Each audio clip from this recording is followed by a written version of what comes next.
नमस्कार साथियों, स्वागत है एके पाठशाला में। आज है 25 दिसंबर। हम यहाँ डिस्कस करेंगे करंट अफेयर्स के सारे इंपॉर्टेंट क्वेश्चन, साथ ही समझेंगे कुछ स्टैटिस्टिक्स फैक्ट्स भी। इस क्वेश्चन में हम समझेंगे वीर बाल दिवस के बारे में, कॉन्स्टिट्यूशन ऑफ इंडिया को एक नई लैंग्वेज में लिखा गया है उसके बारे में, साथ ही समझेंगे महामहिम वागीम में क्या है, अटल कैंटीन क्या है और कहाँ इनाग्रेशन हुआ है। तो चलिए शुरू करते हैं आज का पहला क्वेश्चन और उससे संबंधित स्टैटिस्टिक्स फैक्ट्स भी। चलिए, आपका पहला क्वेश्चन है कि हम वीर बाल दिवस कब सेलिब्रेट करते हैं। तो वीर बाल दिवस हम आज के ही दिन 26 दिसंबर को सेलिब्रेट करते हैं। क्यों सेलिब्रेट करते हैं और ये कब से हमने शुरू किया है? तो प्रकाश पर्व और श्री गुरु गोविंद सिंह जी के लिए जब 9 जनवरी 2022 में ही प्रधानमंत्री नरेंद्र मोदी के द्वारा घोषित किया गया कि 26 दिसंबर को हम वीर बाल दिवस मनाएंगे। तो क्यों मनाएंगे? क्योंकि साहिबजादे बाबा जोरावर सिंह और बाबा फतेह सिंह की शहादत को याद करके। आपको तस्वीर में दिखाया गया है, ये एक इमेजिनरी तस्वीर है, मतलब एआई के द्वारा जनरेट किया गया है।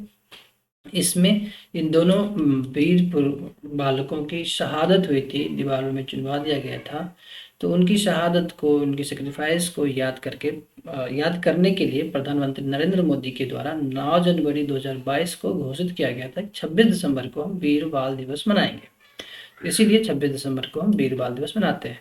अब प्रधानमंत्री के द्वारा प्रधानमंत्री राष्ट्रीय बाल पुरस्कार का भी आयोजन किया जाता है इसी दिन। तो मतलब 26 दिसंबर को प्रधानमंत्री राष्ट्रीय बाल पुरस्कार भी वितरित किया गया है, जो राष्ट्रपति जी के द्वारा वितरित किया जा चुका है, जिसमें 20 बच्चों को चयनित किया गया, पुरस्कृत किया गया है, जो 18 स्टेट्स और यूनियन टेरिटरी से आए हुए हैं। तो ये थे कुछ स्टैटिस्टिक्स फैक्ट्स। चलिए शुरू कर जानते हैं नेक्स्ट क्वेश्चन की तरफ। आज है बर्थ एनिवर्सरी सरदार उधम सिंह जी का। आपसे पूछा गया है कब मनाते हैं, तो आज के ही दिन सरदार उधम सिंह जी का बर्थ एनिवर्सरी मनाते हैं।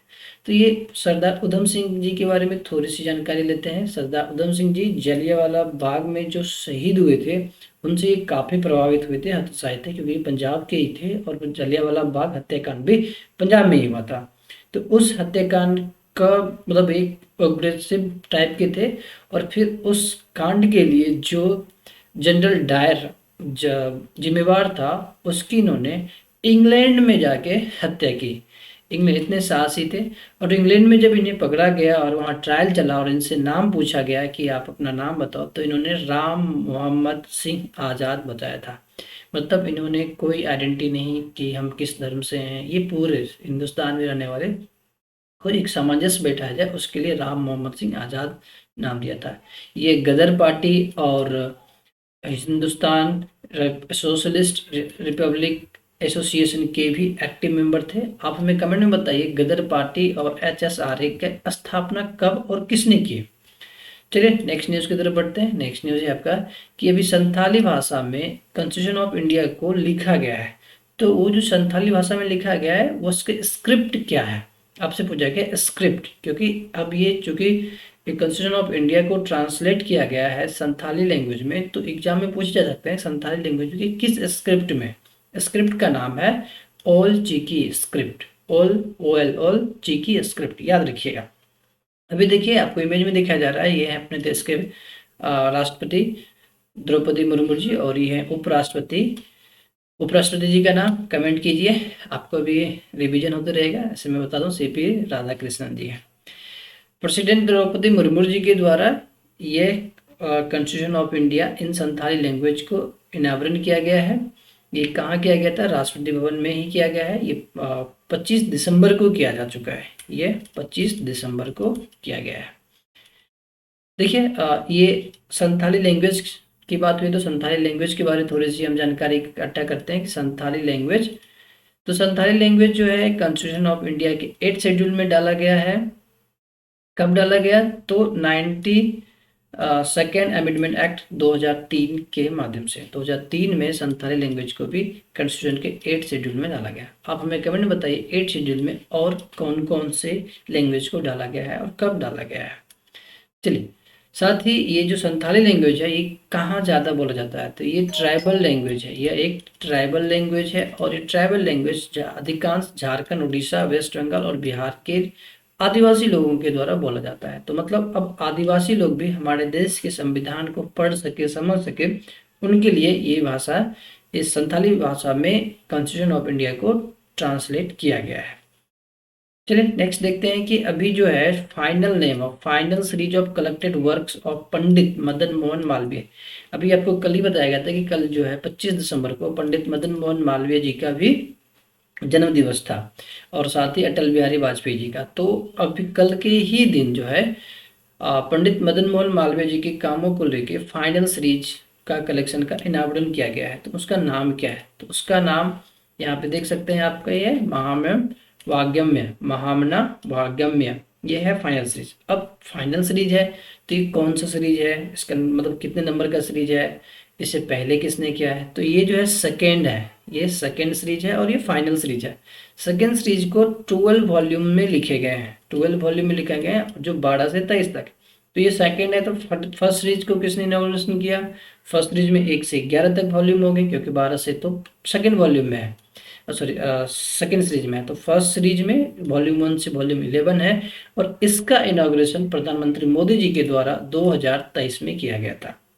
मतलब पंडित मदन मोहन मालवीय जी के द्वारा जो फर्स्ट सीरीज है वो पहले 2023 में ही अनावरण हो चुका है। अभी सीपी राधाकृष्णन जी के द्वारा किया गया है, सीपी राधाकृष्णन जी के द्वारा। अभी जो ये महामना वागम्य का अनावरण हुआ है, यह हमारे देश के वाइस प्रेसिडेंट सीपी राधाकृष्णन जी के द्वारा किया गया है। फर्स्ट सीरीज का अनावरण प्रधानमंत्री मोदी जी के द्वारा। अब एक और फैक्ट जानते हैं, पंडित मदन मोहन मालवीय जी जो थे ये फाउंडर ऑफ बनारस यूनिवर्सिटी भी हैं। बीएचयू का फाउंडर भी यही रहे हैं। ये बीएचयू कब एस्टेब्लिश हुआ? 1916 में। तो चलिए नेक्स्ट देखते हैं कि अभी एक स्टेट ने अटल कैंटीन, अब चूंकि कल 101वां जन्म दिवस था अटल बिहारी वाजपेयी जी का, और वो देश के भूतपूर्व प्रधानमंत्री रहे, साथ ही बीजेपी के बहुत बड़े नेता रहे हैं, फाउंडर भी रहे हैं। तो उनको याद करके उनकी श्रद्धांजलि में बीजेपी राज्यों के हर राज्य में कुछ न कुछ किया जा रहा है। जैसे कि कल ही आपको बताया गया है कि राष्ट्रीय प्रेरणा स्थल का भी इनाग्रेशन हुआ है, कहाँ पर? लखनऊ में, प्रधानमंत्री मोदी जी के द्वारा। तो वो भी अटल जी के ही जन्म दिवस पे किया गया है। तो अभी अटल कैंटीन का शुभारंभ हुआ है, कहाँ हुआ है? तो ये न्यू दिल्ली में हुआ है। आप देख सकते हैं ये न्यू दिल्ली के सीएम है, और ये यूनियन मिनिस्टर हैं, ऊर्जा मंत्री मनोहर लाल खट्टर। तो ये दोनों मिलके, इन्होंने मिलके अटल कैंटीन का शुभारंभ किया है। कहाँ पे किया है? तो न्यू दिल्ली में। अब इस अटल कैंटीन की खास बात यह है कि 5 रुपये में खाना प्रोवाइड किया जाएगा। वाह, 5 रुपये में खाना प्रोवाइड किया जाएगा इस कैंटीन का। पर इस कैसे? तो गवर्नमेंट सब्सिडी देगी इस कैंटीन को चलाने के लिए। चलिए नेक्स्ट देखते हैं कि अभी जो है कौन सा नेशन जो है 1 जनवरी 2026 से चेयरमैनशिप बनेगा किम्बरली प्रक्रिया का। तो हम इसका आंसर जान लेते हैं, पर उससे पहले हम थोड़ा सा समझने की कोशिश करते हैं किम्बरली प्रक्रिया है क्या। तो किम्बरली प्रक्रिया एक त्रिपक्षीय पहल है जिसमें सरकारें, अंतर्राष्ट्रीय हीरा उद्योग, ये है डायमंड से रिलेटेड, डायमंड हीरा उद्योग के उद्योग और नागरिक समाज को सम्मिलित किया गया। 3 कंपोनेंट्स हैं, एक तो सरकार है, दूसरा अंतर्राष्ट्रीय हीरा उद्योग है, तीसरा नागरिक है शामिल है। जिसका उद्योग ये होता है जो कॉन्फ्लिक्ट ऑफ डायमंड होता है उस व्यापार को, उसके रोकने के लिए विद्रोही समूहों और उनके सहयोगियों द्वारा वैध सरकारों को कमजोर करने वाले संघर्षों को वित्त पोषित करने के लिए इस्तेमाल किए जाने वाले कच्चे हीरे, जो डुप्लीकेट बेकार होते हैं, उससे हीरो से एक पहल है जो जाया जा सके, उसे संघर्ष को रोका जा सके।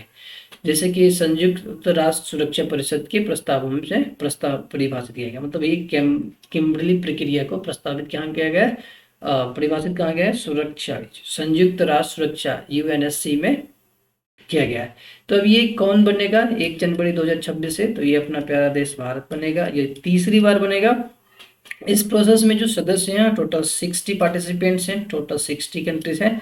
60 कंट्रीज में जो यूरोपीय यूनियन है, यूरोपीय यूनियन में एक कंट्री नहीं है। आप हमें कमेंट बताइए कि यूरोपीय यूनियन में कितने कंट्री है? 1 से अधिक कंट्री हैं यूरोप के।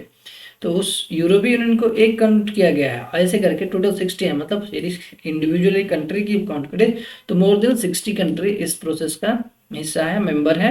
इसमें से इंडिया 1 जनवरी 2026 से उसका चेयरमैन होने जा रहा है। तो ये इंडिया के लिए गौरवान्वित का विषय है और ये तीसरी बार है। अभी तंजानिया में एक एक्सीडेंट हुआ है, हेलीकॉप्टर क्रैश। मैंने आपको कल की वीडियो में बताया था, एक एयर क्रैश में लीबिया के एयर चीफ की एक्सीडेंट हुई थी। अभी फिर आपको बताया जा रहा है कि तंजानिया में हेलीकॉप्टर क्रैश में 5 लोगों की मृत्यु हुई है। तो उसका कैपिटल क्या है? मेरा मोटो वहाँ की क्रैश को नहीं, बल्कि इंटरनेशनल में दूसरे देशों के राजधानी और वो कहाँ लोकेट है वर्ल्ड मैप पे, इसके लिए दिया जाता है। तो देखिए तंजानिया के बारे में समझते हैं। तंजानिया की राजधानी डोडोमा है, याद रखिए तंजानिया की राजधानी डोडोमा है। वर्ल्ड मैप में देखने की कोशिश करते हैं, ये है वर्ल्ड मैप। ये पूरा वर्ल्ड मैप नहीं है, वर्ल्ड मैप का एक छोटा सा हिस्सा दिखाया जा रहा है जहाँ पे अपना तंजानिया मिलेगा। तो देख सकते हैं इधर कहीं आपको हिंदुस्तान मिलेगा, अरेबियन सी की उस साइड। पर ये जो है तंजानिया अफ्रीका की कंट्री है, अफ्रीका की कंट्री है और इस पॉइंट पे तंजानिया है। यहाँ देख सकते हैं ये तंजानिया है, इंडियन ओशियन के पश्चिमी साइड तंजानिया। तंजानिया इक्वेटर के नीचे इंडियन ओशन के पश्चिमी साइड पे है। तो ये वर्ल्ड मैप पे आप तंजानिया को भी लोकेट कर सकते हैं। तो ये थे आज के कुछ आज के सारे इंपॉर्टेंट करंट अफेयर्स जो एग्जाम की दृष्टि से और अवेयरनेस के लिए भी जरूरी है। तो आप देख सकते हैं, कंटिन्यू कर सकते हैं। फिर मिलते हैं, बाय।